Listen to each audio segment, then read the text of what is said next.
Hello my dear friends, कैसे हैं आप सब? बढ़िया। तो आज की क्लास में हम लोग बात करेंगे बिहार एसएससी सीजीएल के एग्जाम्स पैटर्न के बारे में। जैसा कि आपको पता है, नोटिफिकेशन जारी हो चुका है और क्या है इसका सिलेक्शन प्रोसेस, सभी चीज़ों के बारे में आज की क्लास में हम लोग डिटेल से डिस्कस करेंगे। बने रहे मेरे साथ, पूरा वीडियो को ध्यान से देखिएगा, सब कुछ आपको क्लियर कर समझ में आएगा, A to Z समझ में आएगा, कहीं से भी कोई प्रॉब्लम आपको नहीं होगी। ठीक है, क्या है इसका सिलेक्शन प्रोसेस, कितने नंबर के आते हैं, क्या इसमें निगेटिव मार्किंग है या नहीं, क्या इसमें इंटरव्यू है या नहीं, कितने स्टेजेस में एग्जाम्स होते हैं, सभी चीज़ों के बारे में आज की इस क्लास में मैं आपको बताऊंगा।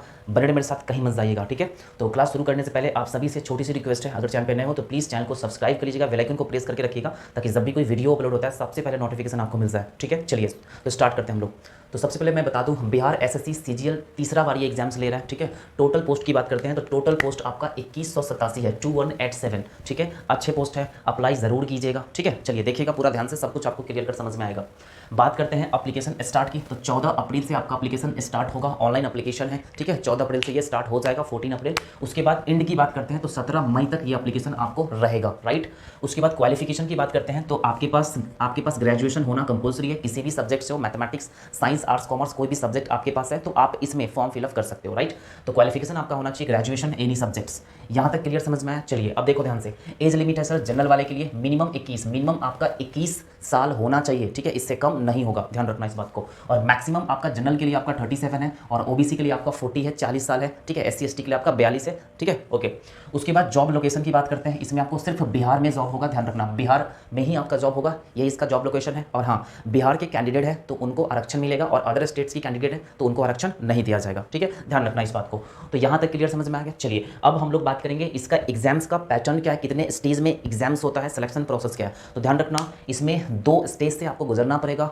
इसका सिलेक्शन प्रोसेस 2 बार एग्जाम्स लेगा। पहली बात, अगर इसमें 40,000 से ऊपर कैंडिडेट अप्लाई किया, 40,000 से ऊपर कैंडिडेट अप्लाई किया तो आपको पीटी होगा। अगर 40,000 कैंडिडेट नहीं पहुंचा तो पीटी नहीं होगा, डायरेक्ट मेंस होगा। तो ये पॉसिबिलिटी नहीं है, 100 to 10% पॉसिबिलिटी है। लगभग 15 से 20 लाख स्टूडेंट्स इसमें फॉर्म अप्लाई करेंगे, अदर स्टेट से भी इसमें अप्लाई करेंगे डेफिनेटली। ठीक है, चलिए तो इसको आप छोड़ दो, आपको 2 एग्जाम देना ही पड़ेगा, पीटी भी और मेंस भी। क्लियर? चलिए ध्यान से समझना। तो सिलेक्शन प्रोसेस से आपको 2 एग्जाम से गुजरना पड़ेगा, पहला स्टेज फर्स्ट और दूसरा आपका स्टेज 2 जिसको मेंस कहते हैं, और स्टेज फर्स्ट में आपको पीटी कहा जाता है। राइट, इसको प्रीलिम्स कहते हैं।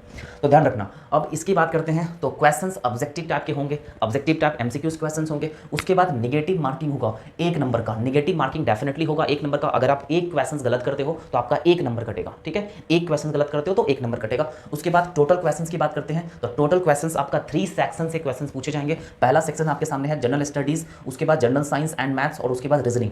3 सेक्शन से आपसे क्वेश्चंस पूछे जाएंगे। पहला सेक्शन की बात करते हैं तो 50 क्वेश्चंस, एक क्वेश्चन 4 नंबर का होगा, टोटल 200 नंबर का क्वेश्चंस आपसे पूछे जाएंगे। उसके बाद जनरल साइंस और मैथ्स मिलाकर 50 क्वेश्चंस, एक क्वेश्चन 4 नंबर का, 200 नंबर का इसमें से आएगा। और तीसरा सेक्शन आपका लॉजिकल रीजनिंग है। राइट, इसमें आपको 50 क्वेश्चंस, टोटल एक क्वेश्चन 4 नंबर का, तो टोटल 200, मतलब टोटल 150 क्वेश्चंस, पूरे 600 नंबर का आपसे एग्जाम्स पूछेगा पीटी में। राइट, इसमें छूट क्या है कि आप प्रत्येक सेक्शन से एक बुक्स ले जा सकते हो, एक बुक आप ले जा सकते हो, एक किताब ले जा सकते हो, खोलकर लिख सकते हो। और ये बुक होना चाहिए सर एनसीईआरटी टेक्स्ट बुक या कोई भी आपका सीबीएसई का टेक्स्ट बुक है, कोई भी टेक्स्ट बुक आप सिर्फ ले आ सकते हो। एक बुक, सेक्शन 1 से एक बुक, सेक्शन 2 से आपका एक बुक और सेक्शन सी से एक बुक, मतलब मैक्सिमम 3 बुक आप यहाँ पे ले जा सकते हो। क्लियर है? चलिए टोटल टाइम की बात करते हैं तो 135 मिनट टाइम आपको मिलेगा, 2 घंटा 15 मिनट टाइम मिलेगा। ठीक है, ये आपका सिर्फ पासिंग है, इसमें पास कर जाओगे तभी आप पेपर 2 में, मतलब स्टेज 2 में आप जाओगे। क्लियर है? यहाँ तक क्लियर कर समझ में आया? और हाँ, इसमें कितने कैंडिडेट क्वालिफाई होंगे तो 5 गुना, ध्यान रखना, वैकेंसी के 5 गुना कैंडिडेट इसमें आपका क्वालिफाई होगा। उसके बाद मेंस एग्जाम में वो उस कैंडिडेट को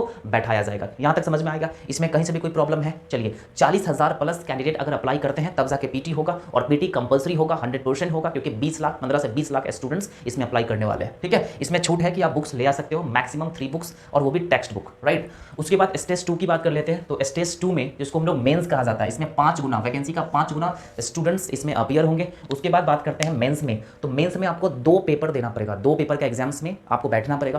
पेपर फर्स्ट की बात करते हैं तो पेपर फर्स्ट आपका 135 मिनट का होगा, मतलब 2 घंटा 15 मिनट, और पेपर 2 भी आपका 135 मिनट का ही होगा, 2 घंटा 15 मिनट। बात करते हैं पेपर फर्स्ट में, तो पेपर फर्स्ट आपका लैंग्वेज पेपर होगा। अगर आपका लैंग्वेज हिंदी है तो आप हिंदी के एग्जाम्स दोगे, अगर आपका लैंग्वेज इंग्लिश है तो आप इंग्लिश का एग्जाम दोगे। ये दोनों आपका लैंग्वेज पेपर का एग्जाम्स होगा आपका पेपर फर्स्ट, 2 घंटा 15 मिनट का। टोटल क्वेश्चंस की बात करते हैं तो 100 क्वेश्चन आपको मिलेंगे, 100 क्वेश्चंस आपको मिलेंगे। अगर आपका हिंदी सब्जेक्ट है तो हिंदी से 100 क्वेश्चंस, इंग्लिश है तो इंग्लिश से 100 क्वेश्चंस, ग्रामर कॉम्प्रिहेंशन, ये सब चीज़ें पूछे जाएंगे। उसके बाद टोटल मार्क्स की बात कर लेते हैं तो 400 नंबर का आपका टोटल मार्क्स आएंगे इसमें पेपर में। उसके बाद पासिंग परसेंट की बात करते हैं तो 30% आपको पास होना होगा। ये लैंग्वेज पेपर बहुत ही आसान है, मिनिमम आपको 30% मार्क्स आपको लाना ही पड़ेगा। अगर 30% से नीचे मार्क्स है तो आप पेपर 2 में अपीयर नहीं हो सकते। पेपर 2 में अपीयर होने के लिए पेपर फर्स्ट आपको क्वालिफाई करना पड़ेगा और मिनिमम 30% मार्क्स आपको लाकर क्वालिफाई करना पड़ेगा। टोटल टाइम 2 घंटा 15 मिनट। यहां तक समझ में आ गया? जब ये एग्जाम आप क्वालिफाई कर जाओगे, 30% से ज्यादा मार्क्स आ जाएगा तो आप क्वालिफाई कर जाओगे, उसके बाद आप पेपर 2 में अपीयर होंगे। ठीक है, पेपर 2 की बात कर लेते हैं तो पेपर 2 आपका 3 सेक्शंस में क्वेश्चंस पूछे जाएंगे। पीटी ऐसा जो पीटी में सेक्शन है वही आपका पेपर 2 में सेक्शन है, राइट। तो पेपर फर्स्ट में आपको सेक्शन फर्स्ट हो गया। सेक्शन फर्स्ट में आपको जनरल स्टडीज के क्वेश्चंस मिलेंगे। टोटल क्वेश्चंस 50 रहेंगे, मार्क्स 200 नंबर, मतलब एक क्वेश्चन आपका रहेगा 4 नंबर का। इसमें भी आपको नेगेटिव मार्किंग है, एक क्वेश्चन पर 1 नंबर कटेगा। अगर एक क्वेश्चन आप गलत करते हो तो 1 नंबर कटेगा, राइट। चलिए उसके बाद सेक्शन बी की बात कर लेते हैं तो सेक्शन बी में जनरल साइंस और मैथमेटिक्स ये दोनों मिक्स करके 50 क्वेश्चंस पूछे जाएंगे। इसमें आपको 200 नंबर के क्वेश्चंस आएंगे, राइट। उसके बाद रीजनिंग की बात कर लेते हैं तो रीजनिंग में भी 50 क्वेश्चंस 200 नंबर के। तो ये बात समझो ध्यान से। तो ये रहा इसका एग्जाम पैटर्न, तो बहुत ही सिंपल और आसान है अगर ध्यान से देखा जाए तो 100% आप इसमें अप्लाई करोगे, कहीं से भी आप मिस नहीं करोगे। 14 अप्रैल याद करना, 14 अप्रैल से आपका स्टार्ट होगा, ठीक है, और 17 मई तक चलेगा। ग्रेजुएशन होना कंपलसरी है, राइट। चलिए ये रहा आपका एग्जाम्स पैटर्न, प्रोसेस यही है सिलेक्शन का। और हाँ, इंटरव्यू की बात कर लेते हैं तो सिर्फ फॉरेस्ट रेंज ऑफिसर्स के पोस्ट के लिए अगर आप अप्लाई करते हो तो उसमें आपका इंटरव्यू होगा और 50 नंबर का इंटरव्यू होगा, राइट। और बात करते हैं फिजिकल टेस्ट, तो फिजिकल टेस्ट सम पोस्ट के लिए रहेगा। जैसे कि डिफेंस में आप जाओगे इंस्पेक्टर मतलब ऑफिसर में, तो वहां पे आपको फिजिकल टेस्ट होगा, राइट, मतलब रनिंग वनिंग होगा, ठीक है। तो ये पूरा प्रोसेस आप ध्यान से देख लीजिए, कहीं से भी कोई प्रॉब्लम है कमेंट करिए, ठीक है।